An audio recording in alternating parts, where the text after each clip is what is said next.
Welcome to Real Talk with Sarah. I'm your host, Sarah Roberts, and tonight we're talking about a foundational element of our health that we can often overlook. We're talking about our posture. With more of us sitting during the day, using computers, slouching on couches, wearing dress shoes, and walking with our heads down to read our phones, we're all feeling the effects of poor posture. But what can we do about it? Life requires us to do many of these things, and it's up to us to get back in the driver's seat and take our posture seriously. To help us understand the issue better and provide some real strategies to improve, I've got registered kinesiologist and exercise physiologist Sarah Zahab of Continuum Fitness with me. And later we'll have SoulFit co-owner and certified podorthist Ryan Grant sharing his holistic view of foot care, as well as his top tips for parents to support their children's foot growth and posture as they grow. So grab your notepads and let's do this. Episode 21 of Real Talk with Sarah starts right now.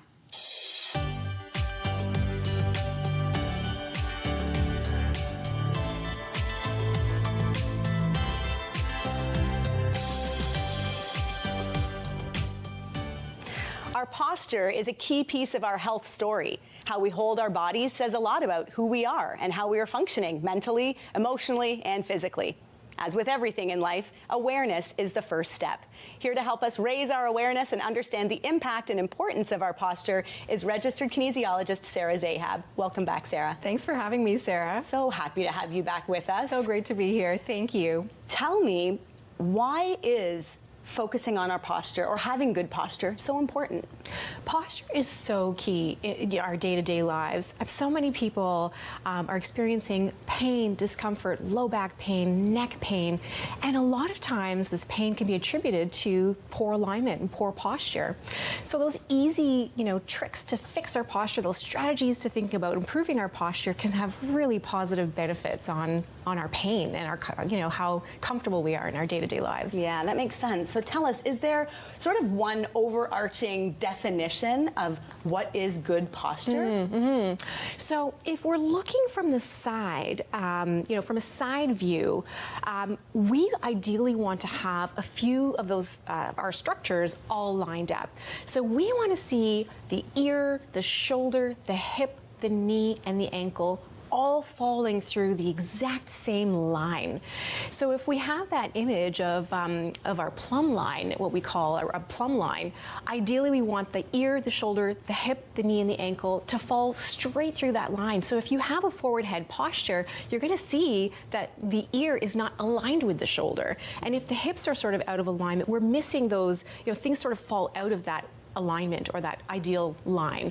So trying to get all of those structures lined up is going to be really helpful to find that ideal posture. That plumb line. How do we do it if we're on our own? If we don't have someone sort of, because I was, you and I were chatting before the show and I was standing tall and I'm saying, okay, look at my posture. If we don't have someone, so using a mirror, I'm assuming is... Using a mirror, and I have a lot of clients just use the wall. So sort of stand back against the wall and line up, the ear with the shoulder. I mean, the wall is straight, so you're going to be straight. Yeah. We also use like foam rollers, lying on the rollers on the back, even the floor. There's so many different tools and resources that we can use to help us find our optimal posture.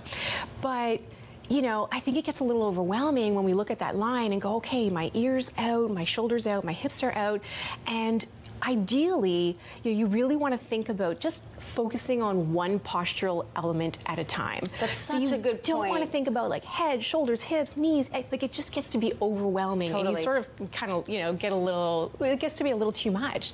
So if you feel the head is the postural cue that you want to focus on the most, focus on that for a couple of weeks and see how that goes. And then you can add in and incorporate another postural cue. And that head posture is so often because we're reading our phones, we're looking down a lot. So what is it is it tucking the chin back? How do we get into that alignment that we're wanting to get? It's interesting because when I first started in the fitness industry 20 years ago, I thought that posture improvement was for the elderly. Like I thought, working on posture was not for, for young people. Yeah. But in the last 10, 15 years, things have really shifted, and we are, technology is just a part of our lives. And I think, technology is, it's not that we shouldn't be using technology, is what are the strategies that we can be thinking about with technology to help us find our optimal posture? So I can look at my phone like this, or I can look at my phone like this, right? So just little tricks to help us, find our optimal alignment. So when it comes to the head, a slight chin tuck, thinking long through the back of the neck, and again, trying to line up the ear with the shoulder. So if my head is here, my ear is ahead of the shoulder. But if I'm here, the ears lined up with the shoulder. So really just, I like, again, before we were chatting, you said, I was asking you, how do people fix their posture? And you said they fix their posture by fixing their posture. Yeah, right? So a lot of clients will come and say, I need an exercise plan to work on my posture. I need some exercises, I need a program to help with working my posture. I can give you a program to help with, focusing on your posture, but that's not gonna compete with the other 16 hours of the day that you're spending, sitting, slumping, slouching.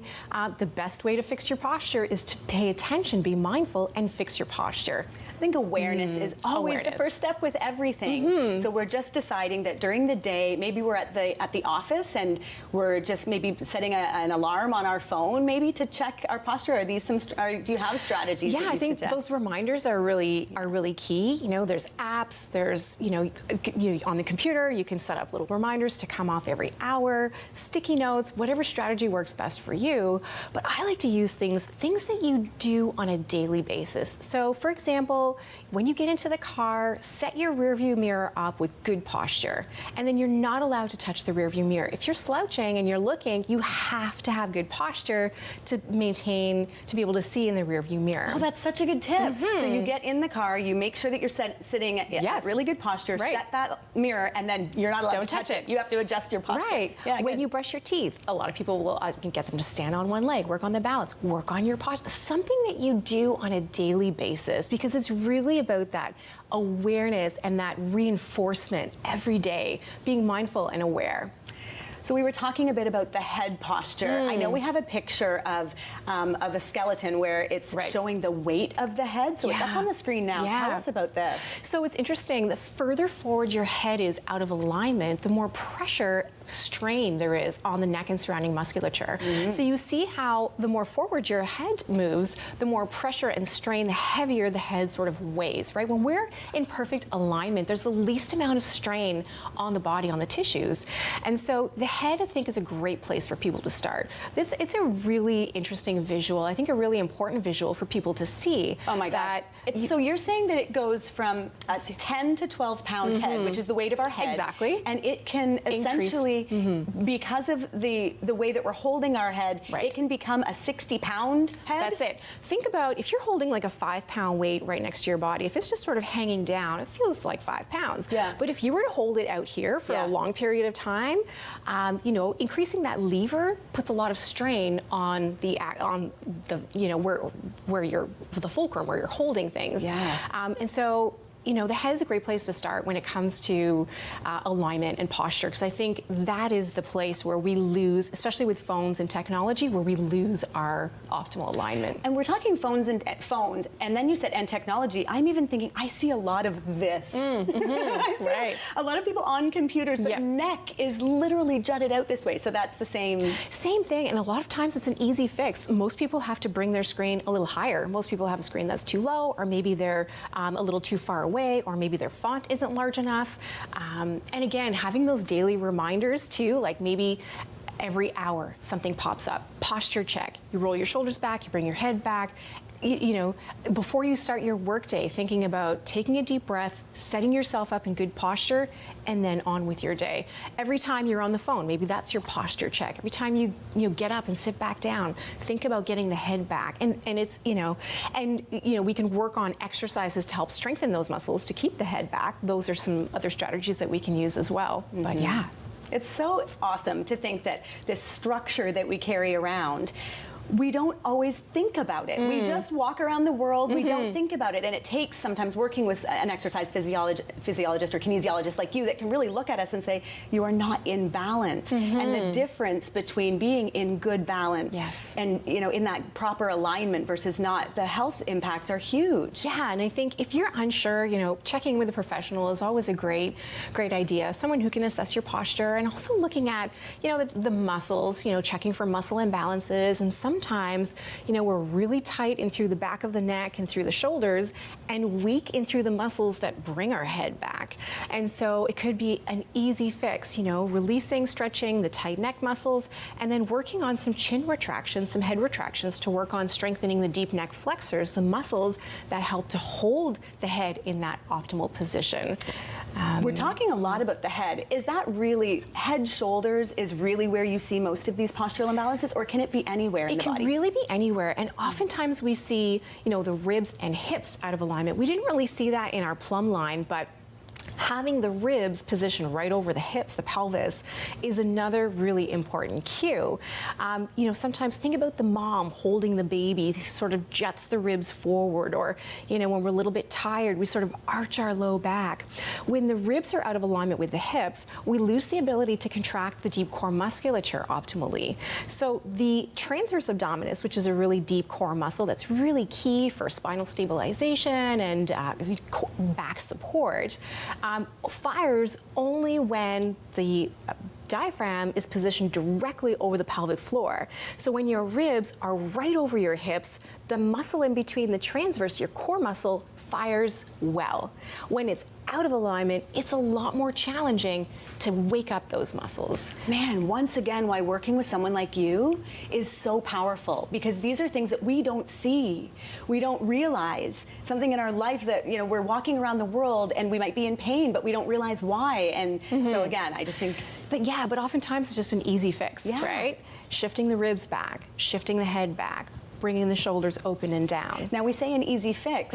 How often are we checking our posture? How often are we setting that alarm to make those shifts? And how long will it take to see improvements? For most people, it takes a number of weeks to create a new habit, a new position. So at the beginning, you're going to be thinking about it a little bit more.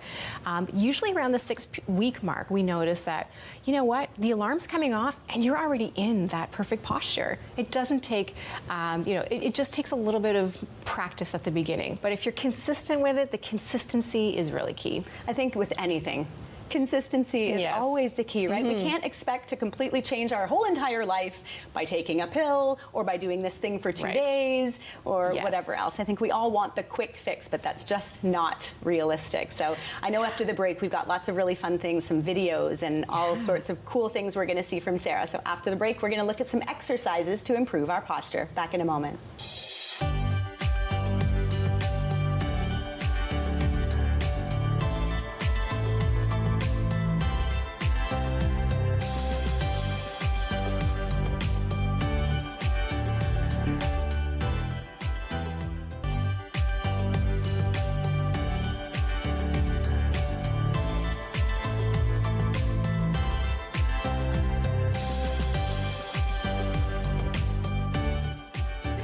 Welcome back. If you're just joining us, we're talking posture on this show, and I've got exercise physiologist Sarah Zahab with me to walk us through some of the ways we can improve. So I know you've brought some videos with you, and we want to go through those together. So what's the first one, and what does it address in our posture? Yeah, so the first video is a video that addresses, people who may have internally rotated shoulders or shoulders that are sort of rounded in. A lot of people come to us and say, I feel that my shoulders are kind of rounded in. So this exercise is going to focus on the muscles that help to open the shoulders back. So the shoulder external rotators and the muscles that pull the shoulder blades together, back and together. So in the video, we've got our hands by our sides, and we're focusing on opening the arms out, squeezing the shoulder blades together and down. So we're thinking about opening the shoulders, opening the hands, moving them out, external rotation through the shoulders, squeezing the shoulder blades together and lowering the shoulder blades down. Yeah, and I'm really seeing a lot going on in this. So what I see, first of all, is your shoulders are down. They're not up by your ears. They're nice and down. And your thumbs are pointed backwards in this exercise. Yeah, thumbs out is really key because it places our shoulders in a position where we can externally rotate them or open them out. And it's interesting, when we look at people who have internally rotated shoulders, their thumbs are often turned in, like the palms turn to the back. So anytime you can sort of, in standing posture, think about palms kissing the thighs instead of monkey or ape arms. So I think a lot of us have monkey and ape arms. So just thinking about like palms facing in and not back. just that little shift can help to turn the shoulders into a better position, a more open position. And that open position is what you're referring to, that external rotation. Yeah. So we have a lot of internal rotation because we're so dominant in through the chest muscles, the pecs, the shoulders, and because of our day-to-day activities. And so doing the opposite of that and working the muscles that help to balance that posture can help to create that balance. Yeah. You can really see that too, because everything we sort of do, we drive forward, we are on our computers forward, we're cooking, and it's everything sort of forward. Yeah. So it's this really, again, being aware and taking those mindful moments to do some of these exercises. How long would we do, how many times would we do an exercise like that? How many repetitions? I'm really hesitant to prescribe repetitions because it really depends on your execution, your form, and your technique. So if you can perfectly execute the repetitions, then maybe aim for 10 to 15. But if you're tired after 8, if your shoulders are shrugging after 5, stop, reset, take a break. But yeah, aim for a couple of sets of 10 to 15 if you can properly execute them with good form.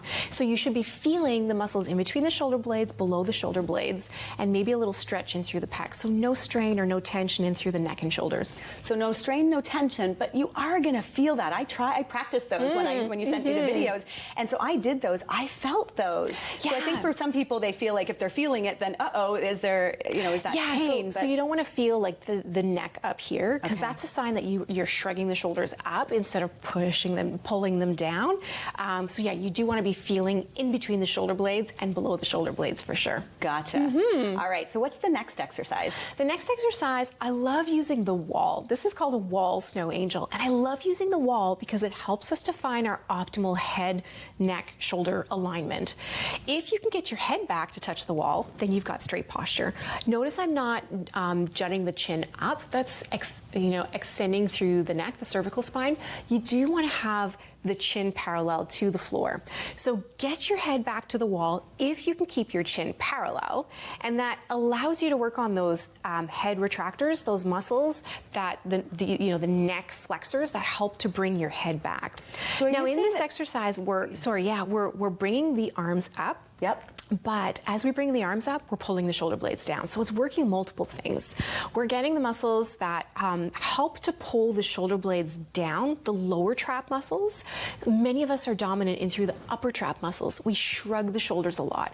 And so really emphasizing this downward pull through the shoulder blades helps to create balance between the upper and lower traps, the muscles that lift the shoulders and lower the shoulders. And more of us need more lowering of the shoulders, shoulder blades. Yes, because again, we're often like this. That's it. The traps. What is the real full name for that? The lower trapezius, the middle trapezius, and the upper trapezius. And these are all in through the back. They're like shaped like a trapezoid, I guess, or so they're like this. So the upper traps elevate the scapula, the mid traps retract the scapula, and the lower traps depress or lower the scapulas, the shoulder blades.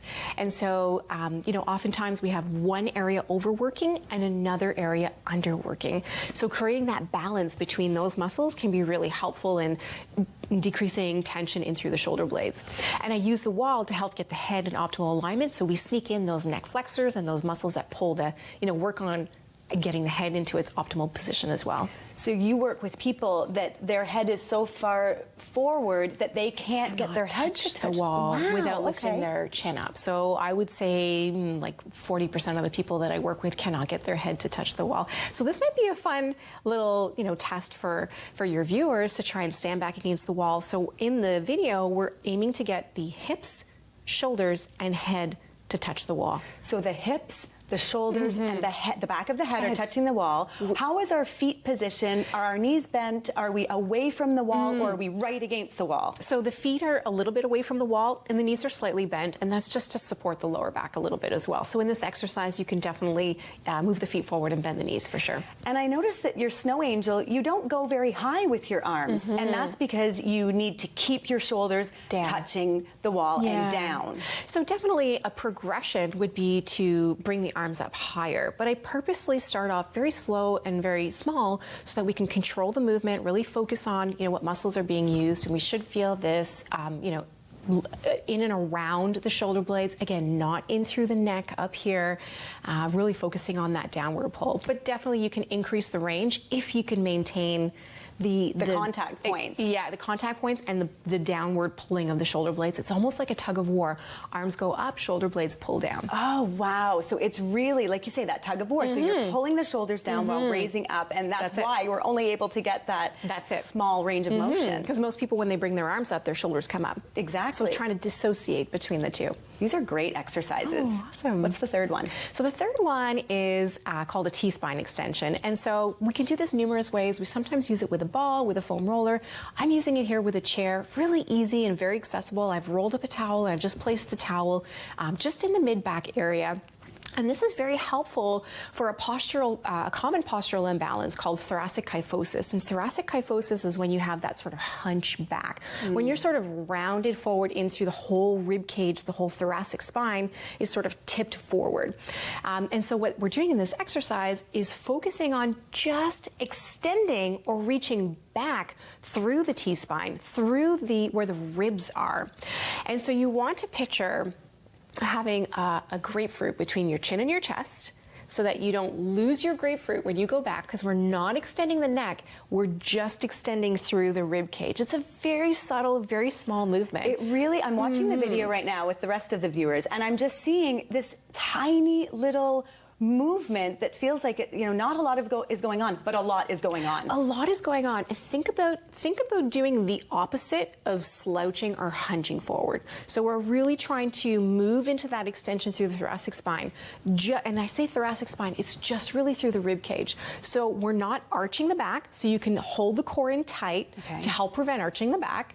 And I'm not extending the neck. So we use that grapefruit analogy to keep the grapefruit tucked between the chin and the chest. So your low back and your neck is still, and you're just moving in through the chest area, where the ribs are, trying to extend, trying to arch over the towel. That's awesome. And so same thing, however many repetitions sort of feel right for each individual? Yeah, exactly. That's exactly. beautiful. And just, really focusing on the muscles that are in through the mid-back area.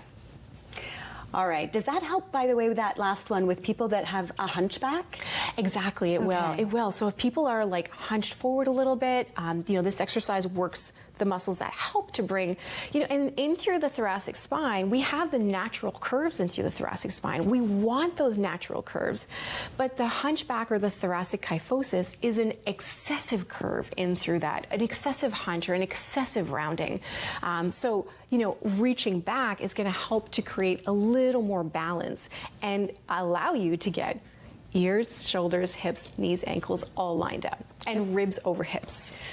How can people find more about you? Where can they connect with you? What's the best place? Best place, continuumfitness.ca. We're on Instagram, we're on Facebook. You can reach out to us anytime. Well, you're a wealth of knowledge. I know a ton of people have learned so much from you. Thank you, Sarah. I thought my producer told me that we only had 30 seconds left, but I think we have a minute left. Oh, great. So I had something, when I was growing up, I always felt like sucking my stomach in, pulling my shoulders back. Like I thought that, the sucked in stomach was the way to good posture. I remember when we were chatting before the show, you said not so good to do that. What's the issue with that? Yeah, so with the sucking in, what happens is when you're inhaling, when you need to take a deep breath in, ideally you want the ribs to expand. We're looking for a nice 360 degree expansion in through the rib cage and through the belly. And so when we're sucking in, we're changing the intra-abdominal pressure. We're affecting the pressure that happens in through the system. And so imagine a balloon. When you fill up a balloon, it needs to open up this way. If we're not allowing the belly and the ribs to expand, it's kind of like we're squeezing the balloon on the sides. And so that pressure that's in the balloon ends up being pushed downwards onto the pelvic organs. Sometimes the pressure gets pushed back onto the low back or forward onto the belly.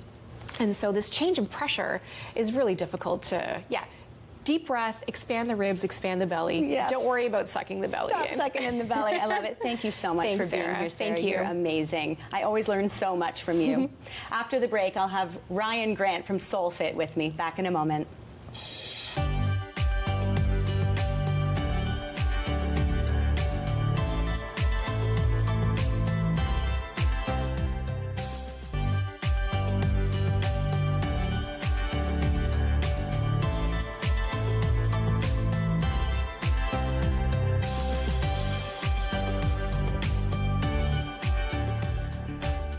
Welcome back to Real Talk with Sarah. If you're just joining us, we're talking about posture on this show, and I've got certified podorthist and co-owner of SoulFit, Ryan Grant, with me to share his holistic view of health and how we can better care for our feet in order to improve our posture. Welcome, Ryan. Thank you so much for having me, Sarah. Are you kidding? You flew from Vancouver just for this. No, of I'm kidding. Of course. Not quite just for this, but I'm so happy to have you back in town and back with me, and this is awesome.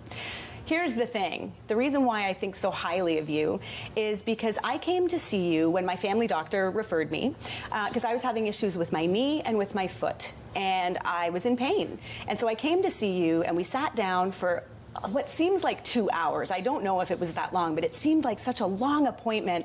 And you took so much time with me. You videotaped me. You did all these crazy, amazing things. And you make custom orthotics. And you could have certainly put me in a pair of custom orthotics. But instead, you gave me a note with that, sent me off to see Sarah Zahab to work on my weak gluteus medius, which you uncovered, and she certainly confirmed and uncovered. And you also told me to go out and buy a really good pair of running shoes, even though I expressed to you that I'm not a runner and I had never even owned running shoes. I wore cross trainers and didn't think to be even in the running shoe area of the shoe store. And so I just thought that was such an amazing way that you treated me, that you took this holistic view. You didn't just say, okay, foot problem, custom orthotics, next customer, like it was just awesome. Tell me why this holistic view of health is so important to you. Thanks, Sarah. Yeah, I think especially these days, it's maybe a little bit of a snapshot of Western healthcare in general. We're very good at Band-Aids and, ways to get people better faster, which is important, but we sometimes miss maybe that big picture view.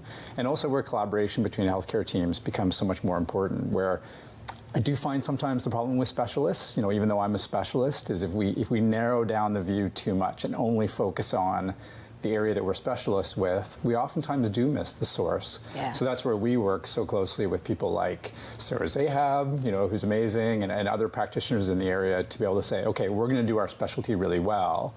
We're going to knock it out of the park, but it may not be the source. So we need to be able to say, hey, you need to go see this person, or look into this, or look into this. And then we're getting a much better long-term fix as well. Mm-hmm. So what are some of the common issues that people come into your, I'm assuming it's usually foot issues that people come in with. What are some of those that are affecting their posture and their overall health?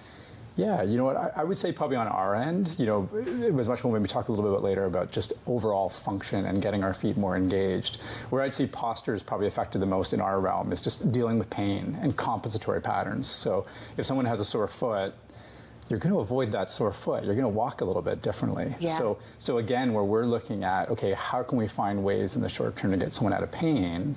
But then how do we then deal with that underlying cause that's maybe triggering that issue in the first place? And also undoing some of the effects of walking differently to avoid the pain for a month or 2 months, or in some cases years. You're saying compensatory patterns. Those are the ways that we compensate when we have an injury or an issue with one area of the body. We then compensate with another area. Is that right? Yeah, and that served us very well hundreds of thousands of years ago. If we were being chased by a lion and you fall and you hurt your ankle, yeah, you want to get up and be able to keep running, a little bit of a different way to avoid that sore spot. But we tend to use compensation more as treatment now, where, something gets sore, we just kind of shift our weight around a little bit. Maybe the inside of our foot's a little bit sore. We shift some of our weight to the outside of our foot. And even though that gives us that temporary relief, it does set some of those longer, down the chain problems that we see coming out after 6 months, a year, or 2 years of dealing with that pain. And is that what you see, people coming in after 2-3 years of dealing with it? Would you suggest that as soon as we have an injury, do we see somebody? Are there things that we can do on our own? What are your thoughts on that? Yeah, we tend to put up with a lot. Yeah. I think as humans in general, we tend to think, especially when we're busy, right? We tweak an ankle, to pull something out of alignment, like whatever. Or the number of times we'll have somebody coming in and they're coming in for a foot condition, and we're going through a patient history, and we'll be like, any other problems? And they'll be like, oh yeah, my back hurts. But it's not something they even thought about mentioning when they came in, but they were just dealing with it. It wasn't bad enough to take them to a healthcare practitioner, but it was something that certainly was changing the way they move and the way that they stand. So I think catching things early is key, but that's also where finding the right healthcare practitioners that you trust is so important, to know that, oh, I have an issue. Okay, I'm dealing with that and recognizing that and aware of that right away, and then going in to see the right healthcare practitioner to help you find the answers to dealing with it and treating it. Wow, when you said we deal with a lot, I think you're right. I think that a lot of us just again, we have these aches, pains, these issues that we just live with, and we just, do we think that they'll just go away on their own? Do we hope they will? Do we just not want to get into the healthcare system and go down that road? What do you think holds people back from coming in to see you? It's a great question. Probably a bit of both. Yeah. You know, I think just we're busy, first of all. I think people are really busy in their lives, so it's easy to put up with things. I think lack of activity, a lot of times, you know, maybe someone has a sore foot, but they just sit more, so the pain goes away. But again, maybe the underlying problem is getting worse. But also, I think a lot of people just don't realize sometimes how easy it is to treat some of these injuries if they catch them early. Like plantar fasciitis. Can you please tell me about that? Because when I first met with you, I shared with you that my father suffered with it for years, and you said that should be something that can be dealt with, you know, in a much shorter period of time. Tell me about plantar fasciitis, because I know a lot of people deal with it. Yeah, so a doctor Google search on plantar fasciitis, I mean, you'll hear the horror stories. You'll hear people that have had it for years, you know, that they can't run anymore, they can't do their activity. It's just an irritation basically of a band of fibers that runs along the bottom of your foot. And it's usually worse when they get up out of bed in the morning. So a lot of times treatment is based around, okay, let's, you know, maybe work on the calves and loosen things up, which is all great. But there's even some really simple things like getting up in the morning and putting your foot into a shoe. So this is very short-term advice. If any of your listeners are suffering with pain when they get up out of bed in the morning, especially with their lower legs, a lot of times it's because when you're sleeping, everything shortens up on the bottom of your foot, everything shortens up on the bottom of your leg.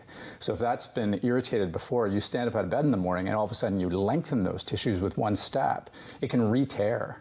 So a lot of times people don't realize that every time they get out of bed in the morning, they're re-tearing that injury. So just some simple things about short-term protection in the morning when they get out of bed, you know, maybe providing a little bit of arch support, that can really prevent some of these problems from becoming, you know, it can take them from treatment for a week till they're gone instead of being something you suffer with for years. Why a shoe?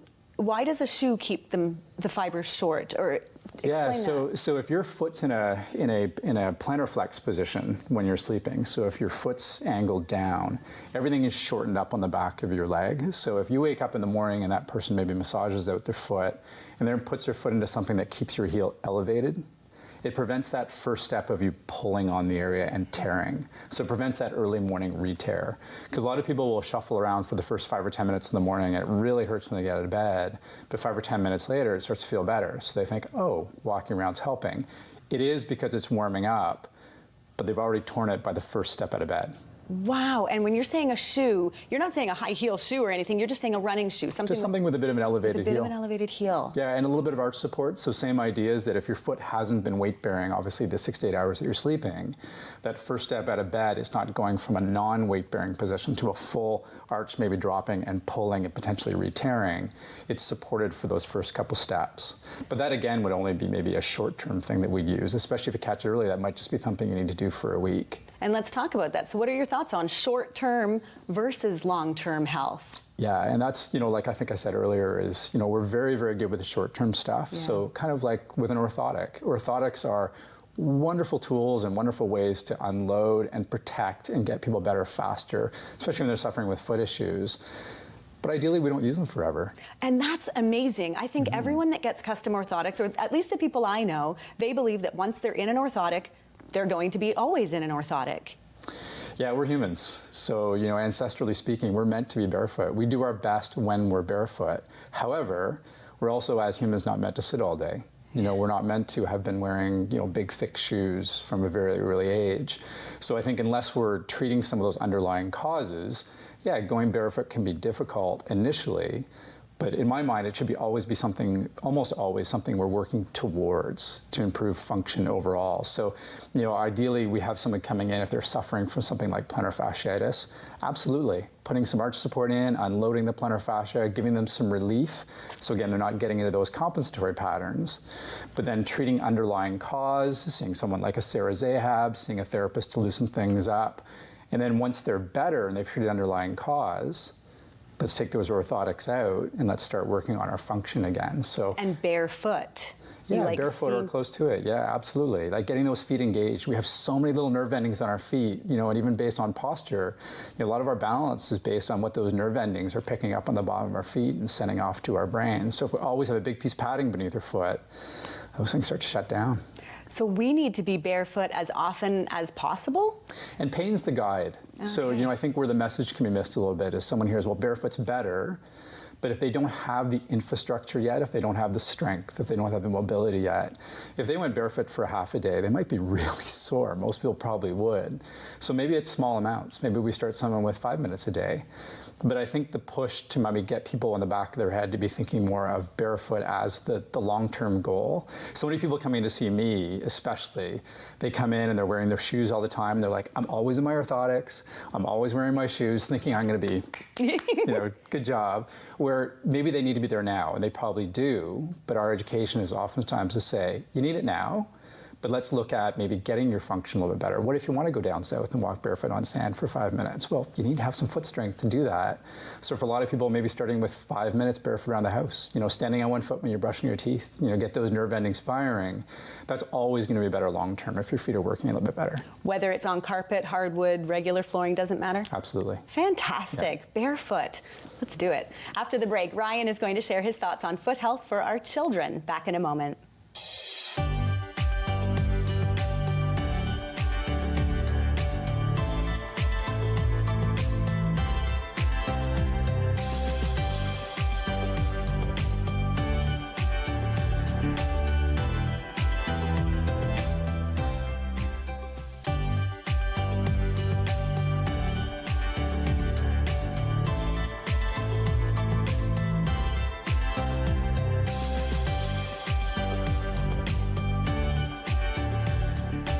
If you're just joining us, I've got Ryan Grant of SoulFit with me to share his thoughts on setting our kids up for success when it comes to their posture and their health.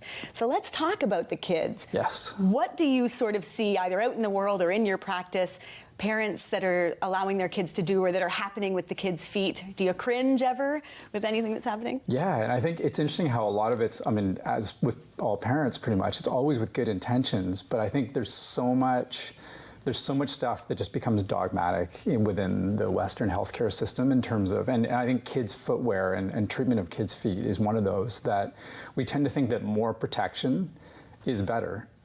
So often hardwired from an earlier age is that, more cushioning, more support, we need that. But it's interesting if we look at things again from a little bit more of an ancestral view, humans tend to do the best when they don't have shoes on. So I think a lot of parents that come to see us are expecting, what they've been told when they're younger of, make sure their shoes are stiff and only bend at the front and are very firm at the heel, where oftentimes we're saying the complete opposite. I had a chance to spend a couple weeks in Ethiopia a bunch of years ago. I was working at an elite running camp. So top runners in the world. Including you. Wow, thank you. But it was amazing how different foot shapes, it really was a kind of a game changer for me in terms of all the flat feet and the high arches and the low arches. There wasn't really a foot type that they had. Mean you saw all, like a composite of all the different... So all with all these top men's and women runners, it wasn't that they all had a certain foot type. It was more just what I did see was they all had really good infrastructure. They all had very strong feet. And they all had really mobile, flexible hips because they don't sit all day, and a lot of them don't wear shoes growing up. So to me, it really meant that, and there's a lot of research coming out, understandably saying that it's less about the foot type you have, it's more about how is everything working above. So when we get a diagnosis of flat feet, it's almost like a diagnosis of blue eyes or pointy elbow. It's a characteristic that you have, but it's not necessarily a problem on its own. It's more about how is everything working above the feet. And you mean we sort of think of flat feet as a negative? It used to keep people out of the Army. It used to be a diagnosis that would prevent men and women from being able to enter the armed forces. So whereas, it's interesting, you can have a flat foot, but if your function is really good everywhere else, it's not necessarily a problem. So your thoughts on barefoot with kids, kind of same thing? You want to see kids bare feet as often, as long as possible? So there was a big push in a minimalist movement. 2009, there was a book written called Born to Run, it was more about running, and it was more in adults, but it really kind of changed the way we look at, running biomechanics and footwear. So the push was all about changing shoes. Well, should we be in these over-constructed shoes? Maybe we should be in these really thin, flat shoes. And it didn't go quite so well with adults because what didn't really get factored in was that most people, when they're a little bit older, they've been wearing very thick shoes for a long time. They've been sitting in a desk for 20 years. So we have to almost undo the effects of that before we can take the shoe away. So where I think that push should be is with kids. So if we can get kids in flatter shoes, thinner shoes from an earlier age, we won't necessarily have to undo all those problems in 20, 30 years down the road if someone is made aware of, okay, these are the effects of sitting. If you do go to dress your shoes, that perfect world versus life, if someone's going to a dress shoe or a protective shoe, that's okay. But just let's know what it's doing, and then maybe let's have the education to say, how do we then undo the effects of what those shoes did?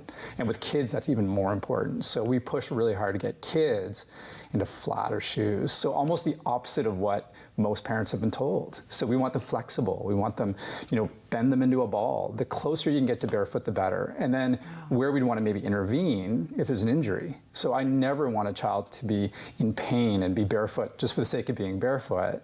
So where we might intervene is if a child has a growing type issue. There's some problems with growth plates when they open, where if a kid's very active, there can be irritation in the growth plate. Like in the feet? In the ankle, in the feet, in the knees. So that's where we might say, okay, this kid's very active. They're maybe playing soccer, they're playing lacrosse, they have pain. Let's use our Western tools. Let's use an orthotic. Let's use a lift. Let's use a corrective shoe to unload, protect, treat the source, loosen things up, let them go through that growing phase, but then really, again, once they're better, pushing back down into the barefoot again. Yeah. And we'll have much better adults if we do that. And I think so with so many of these topics that we talk about, starting us off early when we're young on building these better habits. So I've heard of the brand Robbie's. I'm thinking of those sort of leather. They're just a very thin leather. So this is a good idea for babies? Yeah, and I have a 1.5-year-old. Yeah. So it's been interesting for me going through the process of trying to find thin shoes for my guy. Yeah. And it's hard. Like most of the shoes out there are thick soled. So where do parents go? Robbie's is perfect. Robbie's, They're a good brand. They're very, very thin on the bottom. Vivo Barefoot, some of these other brands have shoes for kids. So, even with my son the other day, I was at the playground and I was watching him walk in the Robbie's. Even him in the Robbie's versus barefoot, there's a difference. Just those nerve endings not firing as much. So we try to get him barefoot as much as possible. Not always practical. So, something like Robbie's is perfect. But even seeing some of the kids walk around with the thicker shoes, gait totally changes. If you have a thick shoe on a kid who's learning to walk, it's going to completely change development of that walking pattern because they have a stiff shoe. The toes are oftentimes held up because the shoes have a rocker sole, which disengages some of the muscles on the bottom of our feet. So it can really delay development. Yeah, and you have some incredible videos on your website, so I encourage people to go and watch those. And you showed a little girl walking in bare feet, and she was totally exploring the world pretty comfortably, and then with these big, thick, fancy shoes on, and it was like if I could have the balloon of caption of her words, like, what is going on? Why are you putting these on my feet? This is horrible. She really couldn't walk well. And it's, again, parents' best of intentions. Of course. Like they're coming in with, we want our kid in the best system to keep them healthy. But we've just been so hardwired to think that is more protection. And certainly more protection in some things is good, but from an ancestral perspective, we want them to be barefoot. A lot of times we'll look at kids and say, look how effortlessly they run, look how beautifully they run. But that's just because they haven't picked up the bad habits yet. They haven't spent 10 years of sitting. They haven't spent 20 years in an elevated heeled shoe. You've brought a couple of cool gadgets that I wouldn't mind taking a look at. So when people are in pain, are there some gadgets that you feel are actually, worthwhile investing in? I've seen a lot on, I get ads every day showing me, try these toe separators, all different kinds of things. Tell us what you think is a decent investment. Well, first of all, I think gadgets are ways of maybe improving compliance. Sometimes when you spend the money on something, you're like, damn, I'm going to wear that, or I'm going to use that. Right. Most of these things, you can do it on your own. One of the ones that we tend to like, though, are toe spacers. There's a bunch of different ones out in the market. Correct toes. Okay. They're just ways of improving the alignment on your feet. So 85% of the stability of our foot comes from our big toe. So if our big toe is really angled over in what we call a valgus position, so it's Okay. angled in a little bit, Yeah. we're pretty unstable. So if someone's big toe can go back in a better position and still bend, we call that a flexible deformity. Things like this can help to undo the effects of wearing shoes that are maybe too tapered.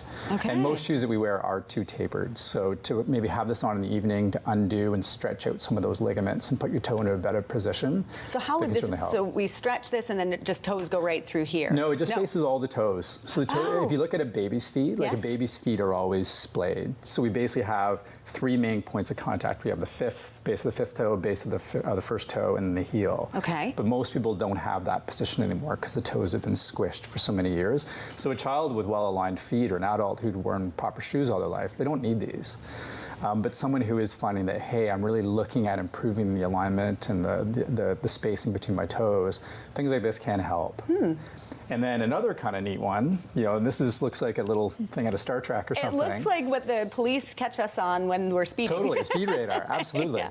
But if somebody is looking again at up in the level of mobility, so they've been told maybe that, okay, maybe some of their foot issues are stemming from tightness in their lower legs or tightness in their hips, this kind of a tool, it's a percussion tool. Yeah. So if you just tap that little button on the back, Okay.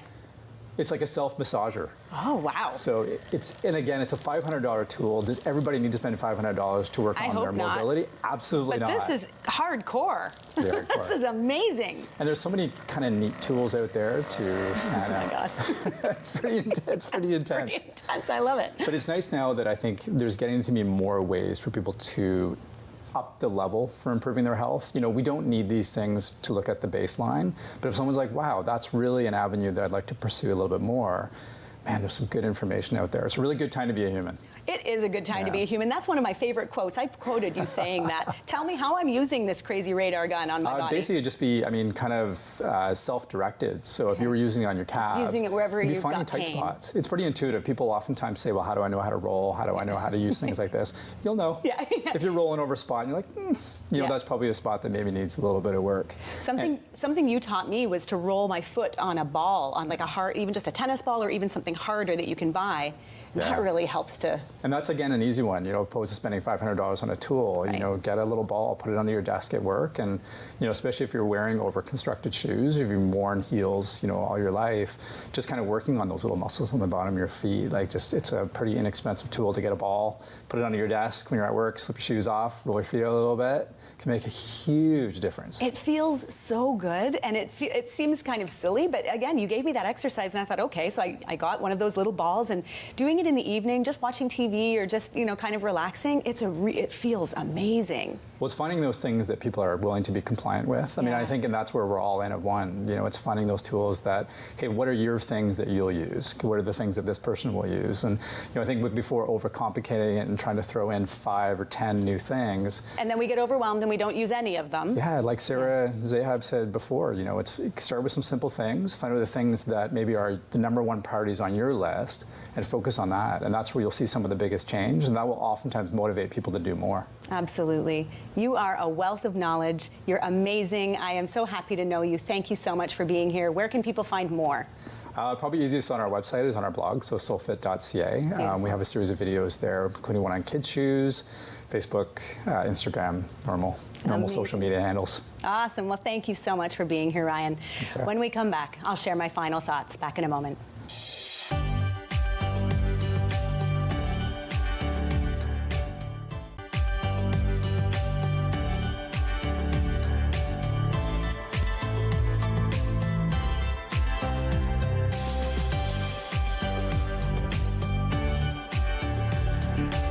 To believe that pulling my shoulders back, tucking my tummy in, and doing a pelvic tilt were the ways to enjoy good posture. But as we've learned tonight, that's not always the best approach. Looking for that plumb line, as Sarah refers to it, gives us a much better visual cue for how we're doing with our posture, and she provided us with ways we can do regular check-ins to stay mindful of it. I like her saying that the best way to fix our posture is to fix our posture, focusing on one element at a time until we perfect it before moving on to another area is sound advice, especially for those of us who can become easily overwhelmed. Far too many of us are suffering with pain and discomfort because of the lifestyle choices we're making. But there are ways to manage all this sitting, standing, and use of technology we do. And if we want to enjoy optimal health, we need to look at the root causes underlying our postural imbalances. Our feet can often go overlooked until we begin to experience issues of pain or discomfort, but our bodies are totally interconnected. And as Ryan shared, issues with our feet can have a profound impact on the rest of our health. Setting our kids up for better posture from an early age and throughout their lives is clearly one of Ryan's passions, and we sincerely hope that any parents watching tonight have received some important takeaways from both of my guests. Thank you again to Sarah Zahab and Ryan Grant for being so caring, knowledgeable, and committed to the health of their clients. We all benefit from their work. Until next time, I want you to remember one thing, that no matter where you are, and no matter how it feels, you are never, ever alone. See you next time.